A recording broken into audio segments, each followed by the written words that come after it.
Et donc pour le squat, le plus intéressant, ma paire est de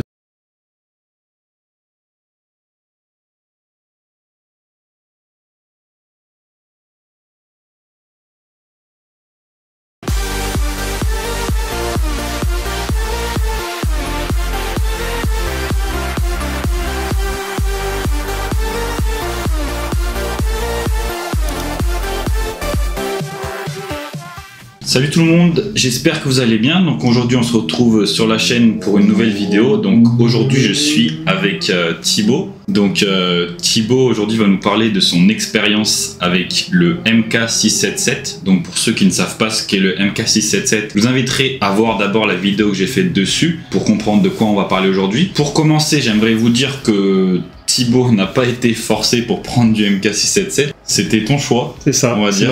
C'était ma volonté. Voilà, sa volonté. Donc il a voulu tester. Je vais lui demander donc pour qu'il se présente un peu pour que vous puissiez voilà comprendre d'où il vient, le contexte, son expérience en musculation, en sport en général. Et puis voilà, donc Thibaut, je te laisse te présenter. Moi du coup, bonjour à tous, bonjour à toutes. Comme m'a dit Pierre, je m'appelle Thibaut. J'ai 18 ans, je pratique la musculation depuis environ 1 an et demi et je pratique depuis peu un sport de combat. Faut savoir que Thibaut, je l'ai connu il y a à peu près 1 an. Il avait quelques mois de salle, donc dans ma salle, et du coup on a bien sympathisé. Faut savoir qu'au début, tu t'entraînais pas forcément super bien à la salle. Bien sûr. Hein. Mais voilà, après on a discuté. Déjà, avant de prendre du MK, il savait comment s'entraîner puisque voilà, je lui avais expliqué quelle était la fréquence optimale pour l'entraînement, qu'il fallait voilà se concentrer sur la progression, sur les mouvements polyarticulaires pour prendre du muscle. Donc ça t'a permis déjà d'évoluer pas mal. Ouais, énormément. Tu m'as donné beaucoup d'informations. Bah du coup, quand je commençais, que je n'aurais pas pu avoir si facilement, j'aurais mis beaucoup de temps à les avoir si t'aurais pas été là quoi. Donc voilà, donc déjà naturellement, t'as quand même eu une évolution. Enfin moi, je trouve qu'il a eu une évolution quand même assez rapide.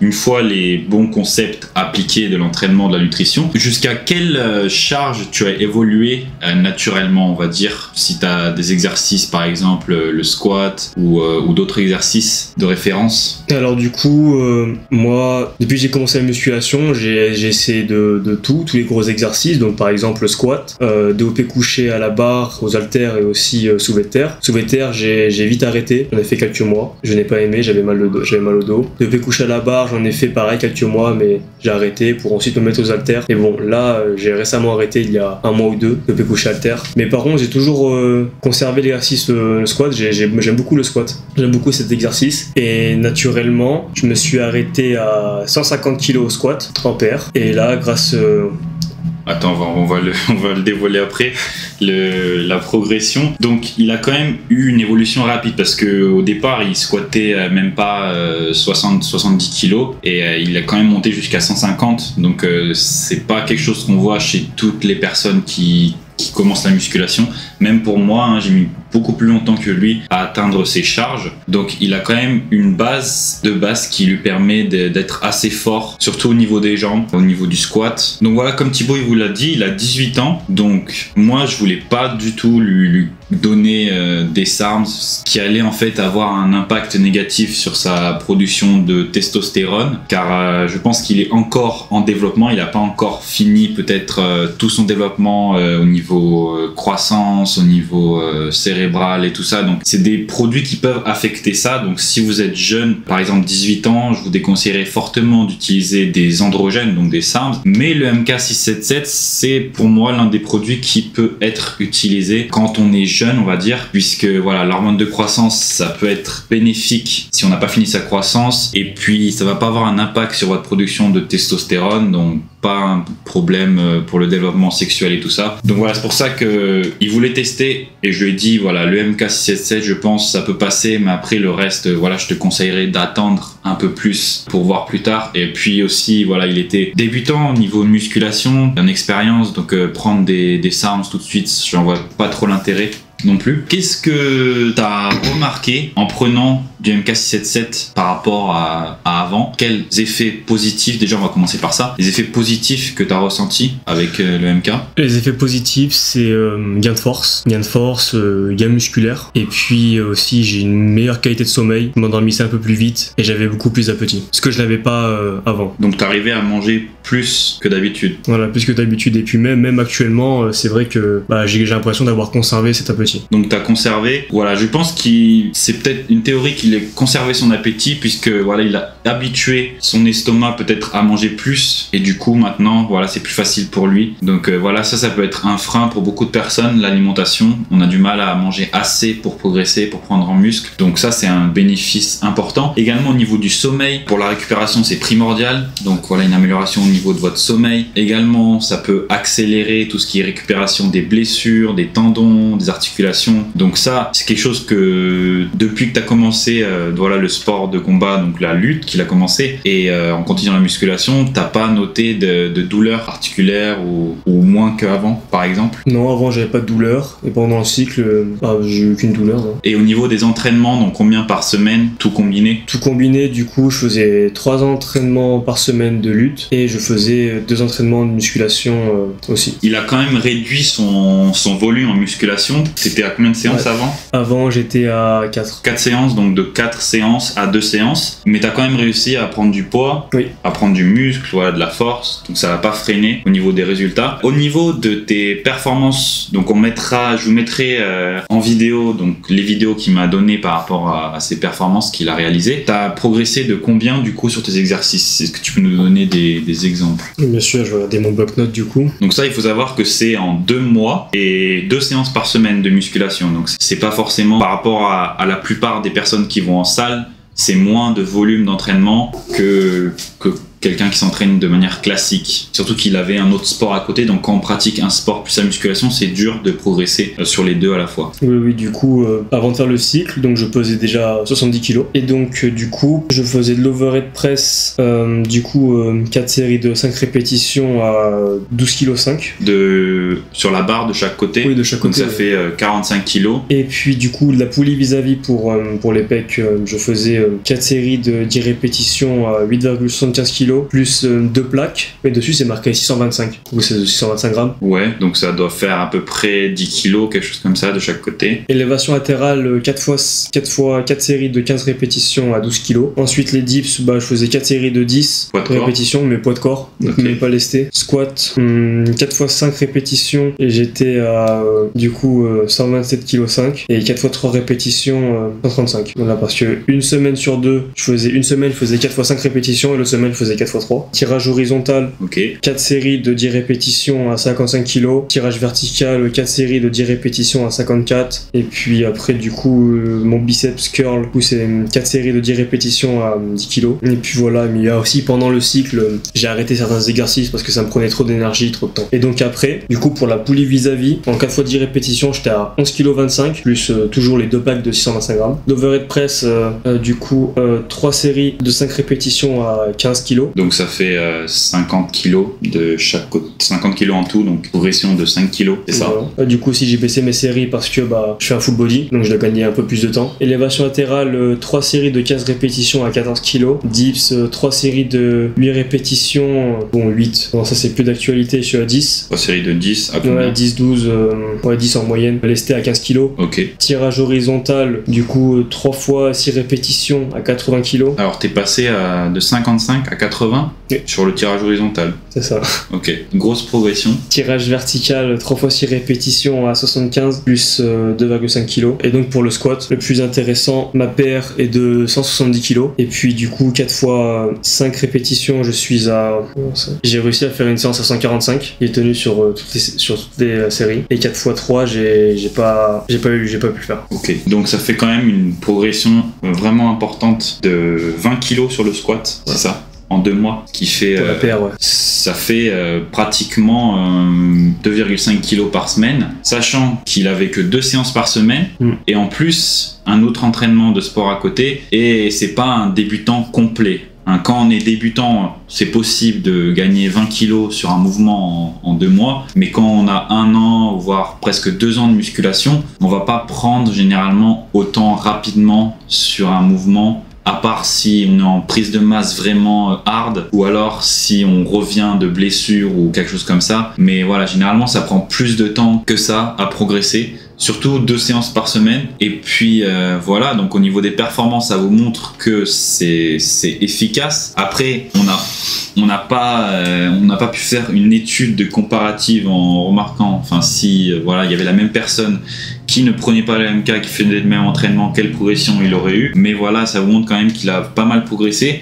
Également en poids, tu nous as pas dit, t'as pris combien de kilos? J'ai pas pris non plus beaucoup, j'ai pris 2 kilos de plus. Donc il a pris 2 kilos.